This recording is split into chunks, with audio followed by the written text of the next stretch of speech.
If you ask people today, a lot of people know Coy Burns as a baseball park in Taylor, South Carolina. 1, 2,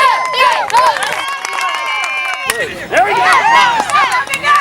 Way to fly, Falcon, way to fly. Coy Burns was a dad, a grandfather, a kind, humble person. He was a teacher. He was a coach.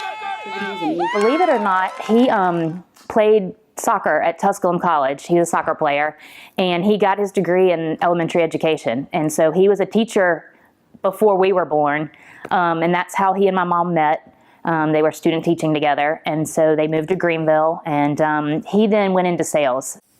When I was in elementary school, I was in 5th grade, he got laid off from his current job. And when he got laid off from there, that's when he really got into volunteering at Northwood. Parents were divorced, and so he's a single dad, and he still got us to school, got us home, got us to our activities, did his thing, and you know, cooked dinner and homework and all that. I don't see how he did it. I really don't. I mean, it's tough for me just to make 2 practices the same night that are 2 hours apart, but he had 3 kids. He had to get to different practices. I mean, he was able to be like a stay-at-home dad, those couple, you know, for that year. You know, we would get home from school, we'd load up in the car, Jennifer to her gymnastics, Andy to his soccer, me to soccer, and then he'd go to the fields, come back and pick us up. We lived at the fields, so, you know, I can remember working the concession stand and helping count money after the games, and, you know, the board members became our second family. We knew all the coaches. All the coaches knew all the players. It was more hands-on, I guess. It's more of a family atmosphere, which meant a lot to us and the family. We joke around because I would have a key to the fields, and I would leave middle school and walk down, you know, from Northwood Middle down into the office. You know, I just thought that I was the coolest thing, that I could go over there and, oh, well, I have a key to the fields. You know, I can go get in. As far as my sisters go, they could get away with anything. Me, myself, I was held a little bit more accountable to some of my actions because I was the son. I'm a coach's kid, so he was harder on me.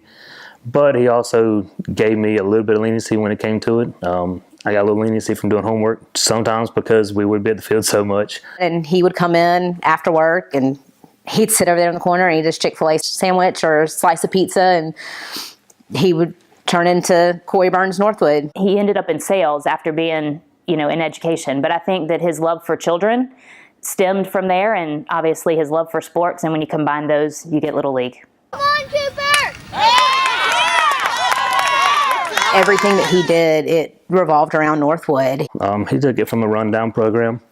We played out of middle school with just hole-in-the-wall fields to getting the fields revamped.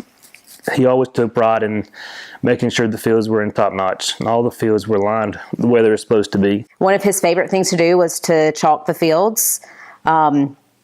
He would not let anyone else do it if it was a tournament time or whatever, because he wanted it to be straight.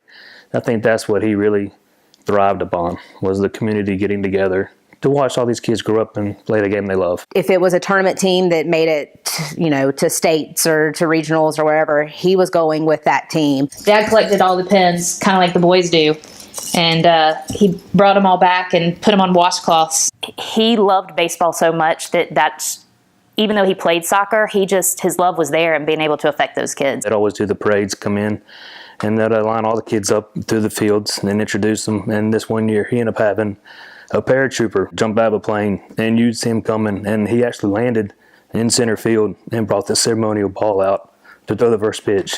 I can't tell you how many times we would pack up the car and we would just go to, if it was North Carolina or Columbia, wherever, to watch those teams, and he was full support of them. He coached Andy. I can remember the draft. So you'd walk into our kitchen, and there'd be the kitchen table covered in note cards and a card table covered in note cards, and they'd have this big board, and they would literally like a draft board, and they spent hours upon hours trying to put together their teams. Registration was totally different. It was like a 5x7 card, and you had to write down everything about it, and then Dad would go back home and he would not entrust anybody else to enter in the information, and so he would spend there hours in typing everything into the computer. If somebody didn't show up for concessions, he had no problem running concessions. It didn't matter the title of being a president for the league.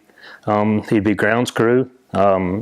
He was never an umpire. He wasn't cut out for that. He stepped down from it for like 1 or 2 years, and he said that he wasn't going to do it because he wanted to spend time with us kids. he drove me crazy during that time, because he still was there every night. I mean, he still had his hand. He was always on the phone, with somebody from the league. It was just more like it felt like, almost like it was home. It was like backyard baseball. You knew who everybody was, what everybody did, where everybody went to school. So he did it all, and that's who he was. Honestly, if he was still alive, I really think he'd still be president today. Corey Burns was a dad, a grandfather, a father-in-law. He had a vision, and he knew what it was, what he wanted, and once he had it set, he wouldn't stop until he got it done. 1, 2, 3, Lightning! He's like, if you build it, they'll come. I mean, they'll be there.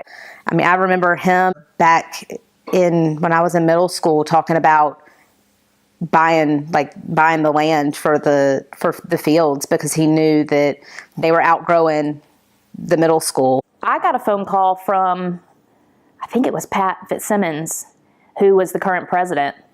And to be honest, they didn't really even ask. They kind of just said, hey, we're building this park. Your dad helped us do it.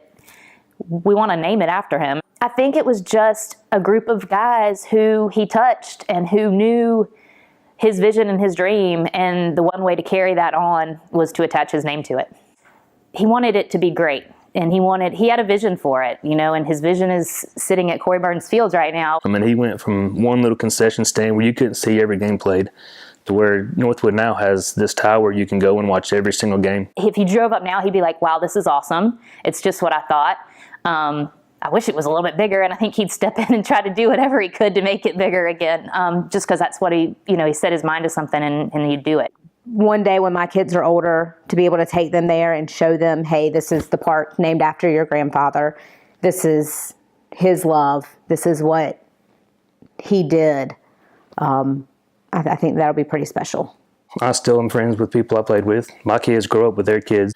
They're telling their kids as they're playing, hey, my friend's dad helped develop all this.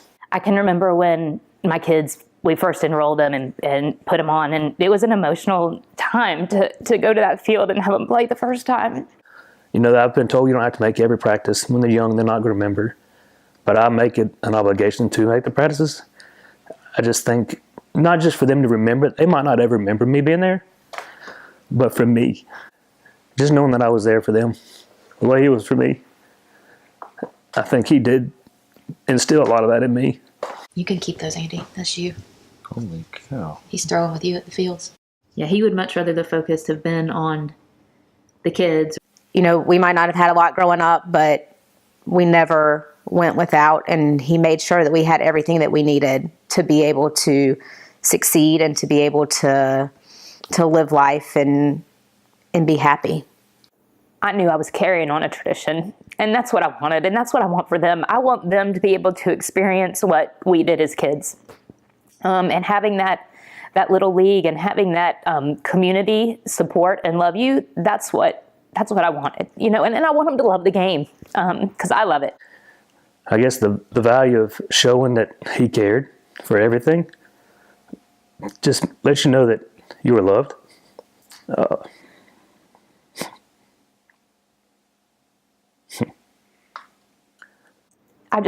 I think every day that, he's there. So it's gotten a lot easier. It was very hard the first couple games and times. And there's still times where, you see things and you're like, God, I wish he was here for that. But it's all good. And I know he's there all the time. So Northwood's a special place. And it always will be. Yeah! Corey Burns was a kind, humble person. He was a teacher. He was a coach. He was a person who had a heart and soul for the love of the game and did everything he could to make Northwood what it is today.